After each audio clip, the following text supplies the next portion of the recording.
వర్షాకాలము, చలికాలము రాగానే ప్రెగ్నెన్సీ వాళ్ళకి ఒక డేంజర్ అనేది స్టార్ట్ అయితది. అదేంటంటే నిన్ననే నా దగ్గరికి ఒక పేషెంట్ వచ్చింది. తను నా దగ్గర చూయించుకోదనమాట. 7th month. ఇంటి దగ్గర 2 సార్లు ఫీడ్స్ త్రో చేసి నా దగ్గరకొచ్చింది. వచ్చినప్పుడు చూస్తే తన కండిషన్ ఎంత ఇరిటబుల్‌గా ఉంది అంటే ఎవరిని గుర్తుపట్టలేని కండిషన్‌లో ఉంది. అంటే తన కళ్ళు గూడా సరిగ్గా కనిపియలేని కండిషన్‌లో ఉంది. నాలుకంతా బ్లీడ్ అవుతూ ఉంది. నాలుక కరుచుకొని ఉందనమాట. ఫిట్స్ వచ్చినప్పుడు నాలుక టంగ్ బైట్ చేసుకుంటారు. అలా టంగ్ బైట్ చేసుకొని బ్లీడింగ్ అవుతూ అన్‌కాన్షియస్ స్టేట్‌లో, ఇరిటబుల్ స్టేట్‌లో నా దగ్గరికి తీసుకొచ్చారనమాట నిన్ననే. చాలా నేను అంటే సమ్మర్ సీజన్‌లో కన్నా గూడా ఈ winter and rainy season start అయ్యే టైంలో ప్రెగ్నెన్సీ వాళ్ళలో చాలా ఎక్కువ మందిలో చూస్తుంటా. ఇట్లా రెయినీ స్టార్ట్ అయిందంటే నాకు ఫిట్స్ కేసులు స్టార్ట్ అవుతాయన్నమాట.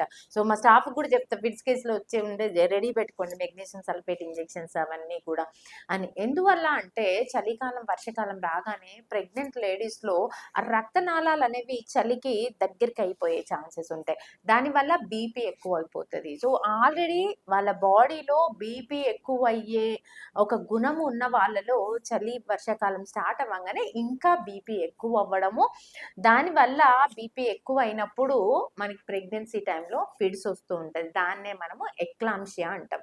అలా ఫిడ్స్ వచ్చినప్పుడు ఏంటంటే బిడ్డకి కూడా రక్త ప్రసరణ తగ్గిపోయి ఇప్పుడు నాకొచ్చిన ఈ కేసులో ఏంటంటే మాయి అనేది విడిపోయిందనమాట.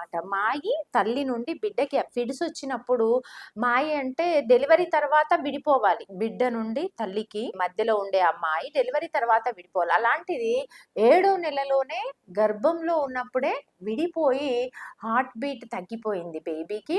అండ్ తల్లికి అన్‌కాన్షియస్‌లో ఉందనమాట. అలాంటి ఎమర్జెన్సీ కండిషన్ నిన్ననే నా దగ్గరకొచ్చింది. తనకి ఇమ్మీడియేట్‌గా మనము ఫిడ్స్‌లు రాకుండా చేశాము. అండ్ ఐసీయూలో పెట్టేసి తనకి ప్లేట్లెట్స్ అంటే హెల్ప్ సిండ్రోమ్ అంటాం. అట్లా ఫిడ్స్‌లు వచ్చినప్పుడు లోపల బ్లీడింగ్ అయిపోయి ప్లేట్లెట్స్ తెల్ల రక్త కణాలనేవి బాగా తగ్గిపోతాయి. సో, తెల్ల రక్త కణాలు బాగా తగ్గిపోయాయి తనకి.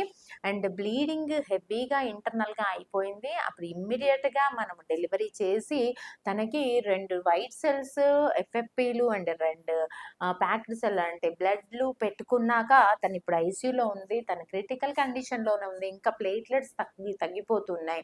అండ్ యూరిన్ అవుట్‌పుట్ కూడా తగ్గిపోతూ ఉంది. అంటే బీపీ వచ్చినప్పుడు మనము బేబీ గురించి ఫిడ్స్‌లొచ్చినప్పుడు బేబీ గురించి ఎక్కువగా ఆలోచించొద్దు. ఇమ్మీడియేట్‌గా డెలివరీ చేస్తే ఆ కండిషన్ అనేది మన చేతిలోకొస్తది. లేదనంటే తల్లి ప్రాణాలు చాలా రిస్క్‌లో ఉంటాయి. అంటే కిడ్నీలు ఫెయిల్ అవ్వడము. కొంతమంది ఫిడ్స్‌లొచ్చినా గూడా డాక్టర్స్ చెప్పినా గూడా వినకుండా అలానే కంటిన్యూ చేసి లైఫ్ లాంగ్ డయాలిసిస్ మీద ఉన్న పేషెంట్‌లను గూడా నేను చూస్తున్నా. అంటే బీపీ వచ్చి ఫిడ్స్ వచ్చినప్పుడు కిడ్నీలు ఫెయిల్ అవుతాయి. లివర్ ఫెయిల్ అయ్యే ఛాన్స్ ఉంటది. బ్రెయిన్ డ్యామేజ్ అయ్యే ఛాన్స్ ఉంటది. సో, ఇమ్మీడియేట్‌గా ఫిడ్స్‌లొచ్చి బీపీ ఎక్కువైనప్పుడు బేబీని డెలివరీ చేస్తే తల్లికి రిస్క్ తగ్గుతది. సో, బీపీ అండ్ ఫిడ్స్ ఉన్న వాళ్ళు తల్లి గురించి మాత్రమే ఆలోచించండి. బేబీ లక్ ఉంటే సర్వైవ్ అవుతది. లేకపోతే లేదు. బేబీ గురించి ఆలోచించి తల్లి ప్రాణాలను రిస్క్‌లో పెట్టకండి. తల్లి బావుంటే మళ్ళీ ఎన్ని ప్రెగ్నెన్సీలున్నా మళ్ళీ తను ప్లాన్ చేసుకోవచ్చు.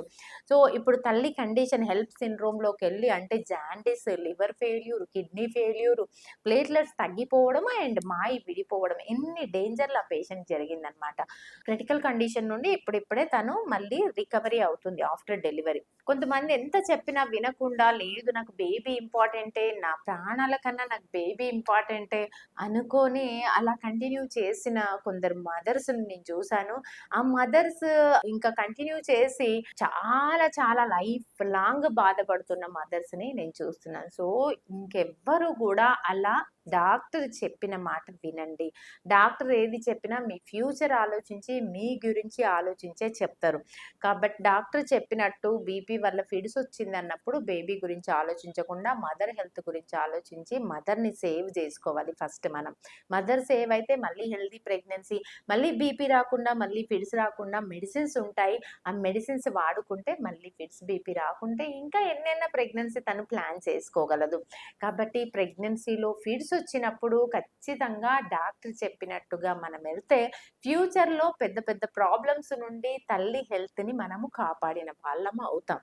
సో, ఇంకా ప్రెగ్నెన్సీలో వచ్చే ఫిడ్స్ గురించి మీకు అయిన ఎక్స్‌పీరియన్స్ గాని, మీకున్న డౌట్స్ గాని నాకు కామెంట్ రూపంలో తెలపండి. ఇలాంటి వీడియోస్‌తో మళ్ళీ కలుసుకుందాం. Thank you.